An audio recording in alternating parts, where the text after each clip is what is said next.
గారు, వాసుపల్లి గణేష్ గారికి, అలాగే గాజువాకులో అమర్నాథ్ గారికి, భీమిలీలో ముద్దుశెట్టి శ్రీనివాస్ గారికి, అలాగే మరి ఎస్కోట్లో గడబడి శ్రీనివాస్ గారికి, ప్రతి ఒక్కరికి కూడా నేను పేరు పేరుని మిమ్మల్ని కోరుతున్నాను. మరి మీ తాలూకా ఆశీస్సులు అన్ని ప్రాంతాల్లో కూడా మన వారు, మన ఫ్రెండ్స్ ఎప్పుడు కూడా హిందూ ముస్లిం బాయ్ బాయ్ అనుకుని నడుపుకునే అలాంటి ఔన్నత్యం ఉన్న మనందరికి కూడాను రామ్ రహీం ఒకటే అని చెప్పుకునే వెళ్ళే మనందరం ఒకటి కూడాను సమిష్టిగా ఈరోజు ఘనమైన మెజారిటీని గతం కంటే ఎక్కువ ఈరోజు అందరికి ఇచ్చి జగన్మోహన్ రెడ్డి గారికి కానుక ఇవ్వాలని ఈరోజు గతంలో కూడా పార్లమెంట్లో మీరు అవకాశం ఇచ్చారు.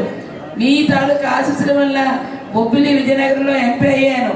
మీరిచ్చిన వాయిస్తో ఆ రోజు ఏవైతే మన అక్కడి నుంచి తీసుకొచ్చి మక్కా నుంచి తీసుకొచ్చిన పవిత్ర జలాలు తీసుకురావడానికి ఫ్లైట్లో అభ్యంతరం పడితే నేను సివిల్ ఏవియేషన్ కమిటీలో ఉండి ఖచ్చితంగా అన్ని ఫ్లైట్స్లో కూడా దాన్ని అనుమతించాలి, జంజం జలాలు పవిత్రమైన జలాల్ని ఇంటికి తెచ్చుకోవాలనే దానికి అవకాశం ఇవ్వాలని, అటువంటి దాన్ని కూడా ఇంప్లిమెంట్ చేయించడానికి మరి నేను కూడా నా వంతు అల్లా నాకు అవకాశం ఇచ్చాను, కృషి చేశాను.